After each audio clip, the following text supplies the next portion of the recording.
Now today in this video, pag-uusapan natin my top 6 phones below 20,000 pesos or aka mga mid-range phones. In this list, sobrang daming candidates ako nilista. And I have to streamline it all the way down to just 6 units na pwede ko i-recommend sa inyo. Yung tipong labag sa loob ko pag hindi ko i-recommend sa inyo. And most of them, nagamit ko, na-test ko, and na-review natin dito sa ating channel. So ano nga ba yung 6 na yun? Tara, pag-usapan natin.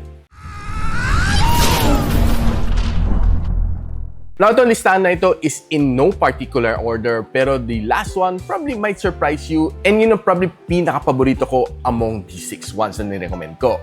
Now, let's start off with the first one. The first one sa akin listahan is the Honor X9C. Ang original SRP niya is priced at around mga 18,999, pero right now, it's selling at 16,999, and it can go even further down this coming 11/11 or 12/12 sale. Now, probably it doesn't have one of the best chip among sa itong listahan na ito, Snapdragon 6 Gen 1, pero yung kanyang drop resistance, yung kanyang durability is on another level. Alam ko, ang daming mga taong burara, yung mga tipong walang pake sa kanilang mga gamit. Nahulog yung phone dito, nahulog yung phone dyan, sa inidoro, or wherever it is.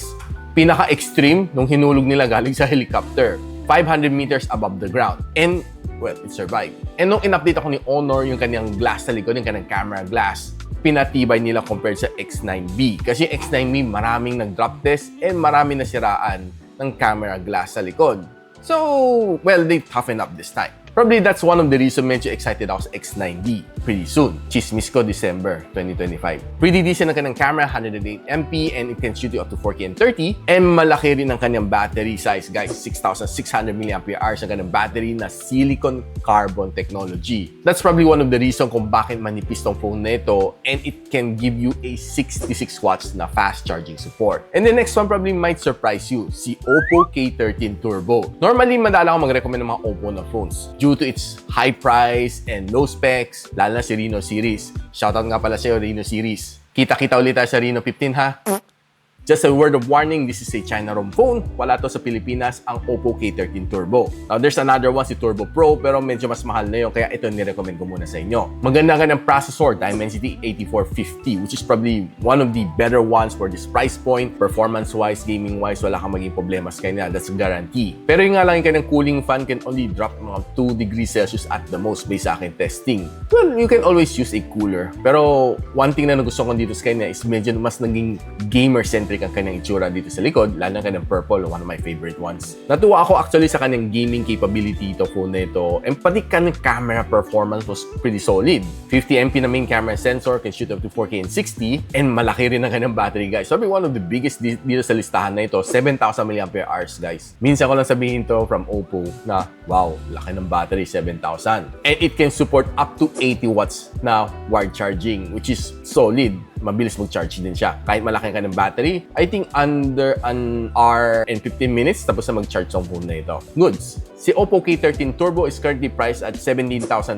pesos and probably could go even further pagdating sa sale. Check na lang sa links on the description box below or just simply click the YouTube shopping link. Now, the next one is from Samsung, si Samsung Galaxy A56. This is the third one sa aking listahan. Nung nag-debut tong phone na ito, nasa around mga 24,000 pesos if I'm correct. But right now, guys, 16,500 pesos in selling price niya, and it went as low as 14,000 pesos. I heard from many of my fans, nakabili sila ng 14K. I think that was 10/10 sale. So, hopefully, maulit tong 11/11 sale kasi 14K for a A56, guys, sobrang sulit yan. Exynos sa 1580, ang kanang processor, probably not one of the best dito sa lineup ko, pero solid naman siya pagdating sa multitasking. Gaming, wala kang maging problema, mga mid-level gaming, well, it was able to survive naman sa akin. And probably this phone is one of the toughest pagdating dito sa buong lineup ko na 6. Corning Gorilla Glass Victus Plus ang ganang glass protection sa harap. Metal frames din siya. And may IP67 siya na doesn't water resistance as well. Malaki ang kanyang in-improve sa kanyang camera compared sa A55. No, A55 medyo binash ko pa niya kasi parang Galaxy A5 series, parang ang pangit na ng camera, lalo sa front-facing camera. This time, probably nakinig sila sa atin or nakinig sila sa ibang mga tech vloggers na in-improve naman nila kahit papaano. This is the only one dito sa 6 na front and back niya kaya mag-record ng 4K na video. Though yung battery niya is not the biggest, probably siya yung smallest at 5,000 mAh and probably the slowest at 45 watts na fast charging. Pero kung mas still mo sa 14K, guys, panalo. Sulit sobra. Now, si CMF Phone 2 Pro is the fourth sa akin listahan.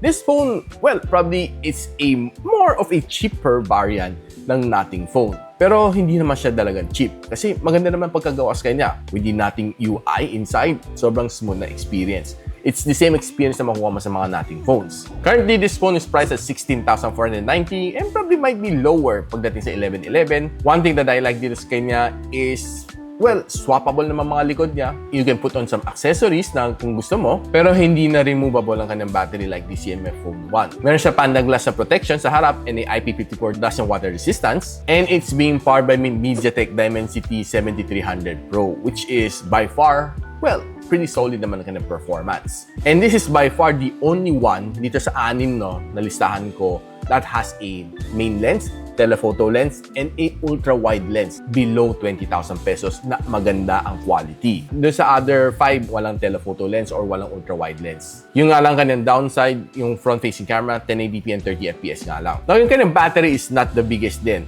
Same lang sila ni Galaxy A56 at 5,000 mAh and a little bit lower pa nga yung kanyang charging capability at 33 watts compared sa A56. Pero with the Nothing UI, you get a whole new level of experience dito sa kanya. Now we're down to the second to the last one sa aking listahan and this time, si Nubia Neo 3 GT. The only one na may shoulder triggers dito and perfect para sa mga gamers. And this is by far yung pinakamura sa buong lineup at 11,999.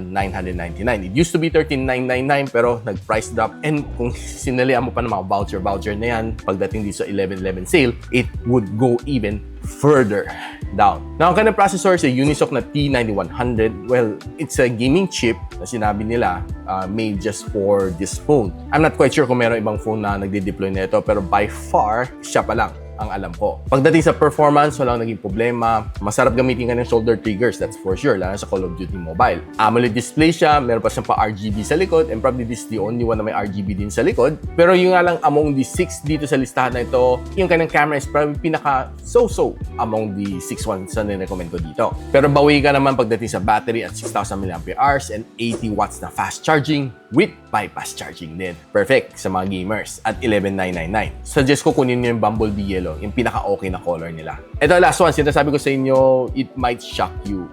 The Redmi Turbo 4 Pro, probably one of the best sellers dito sa China ROM na phone for this 2025. Sobrang siyang paldong-palda itong phone na ito. Currently, it's being priced at 17,500 pesos and I'm pretty sure na bababa pa yan as low as mga 15,000 pesos. Hula ko lang kasi more or less doon yung nakita ko nung 1010 or probably could be even lower kasi 1111 is one of the biggest sale for the whole year round. Paldong-paldo ang kanyang processor, Qualcomm Snapdragon 8S Gen 4. Probably this is the best one sa buong lineup na nirecommend ko sa inyo.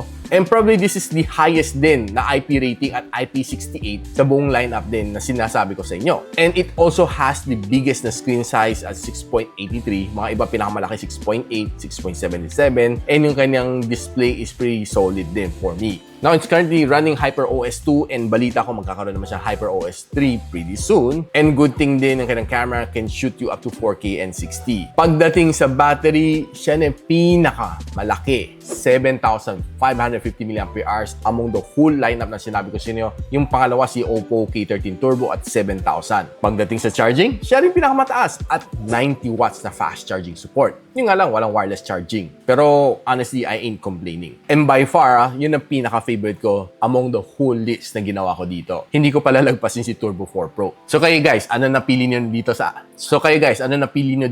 anim? Let me know in the comments. And of course, kung meron nga ba ako na mintis dito sa phone na ito, which probably deserves to be in my top 6, let me know in the comments. And of course, inanyayahan ko kayo mag-like, subscribe dito sa aking channel kasi there will be other lists dito coming. Best gaming phones, top flagship, top mid-range phones for 2025 which I can recommend to you. And huwag nyo rin kalimutan i-hit ang notification bell para ma-notify kayo. So paano yan? Hanggang dito muna ako and I'll see you when you see me. Peace out. And so, ako para si Richmond and you're watching Gadget Sidekick. What's up? Like and subscribe to my channel. Don't forget to hit that notification bell. For one of my latest uploads, click the dito. And for one of my popular uploads, click here.